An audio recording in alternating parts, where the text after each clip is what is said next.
MVO Channel News, where news is real. News update. The petrodollar is actually a device invented by Kissinger and Nixon.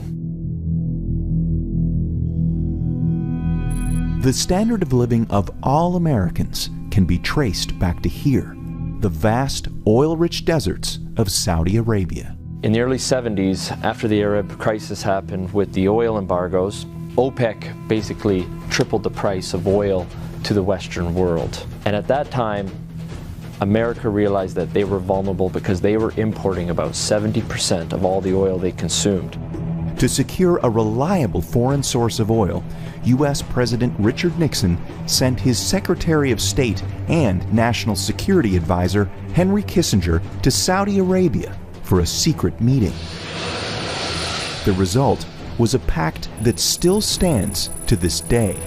If Saudi Arabia, which at the time was the world's largest producer of oil, would sell the oil in US dollars, America would defend Saudi Arabia and make sure the House Assad would stay in power. As a direct result of this US-Saudi agreement, all other oil-producing nations also adopted the dollar as the de facto medium of exchange.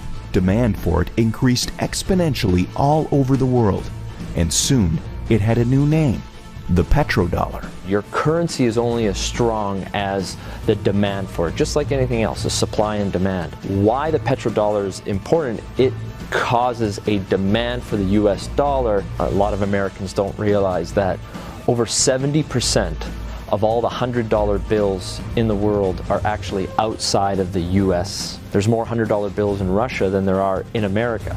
This stockpile of US dollars in countries around the world is because oil is bought and sold using the greenback.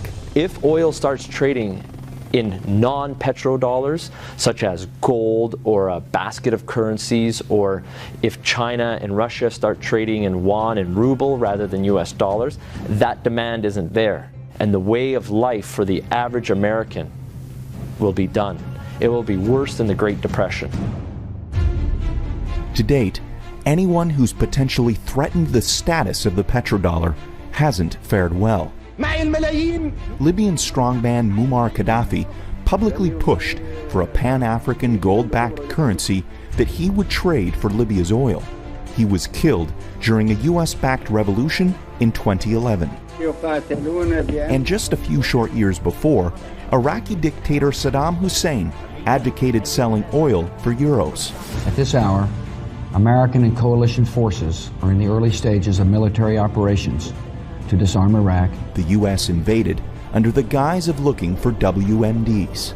Iraq did not have any weapons of mass destruction, and interestingly enough, after the Americans invaded, took over, put in their own government, the whole concept of selling oil in euros never surfaced again.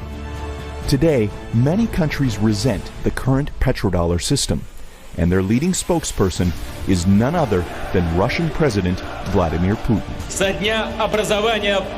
Americans should be very worried about what Putin can do. There is a new Cold War going on. It is the Colder War. That is exactly what's going on. And who's in the center of this push? Vladimir Putin.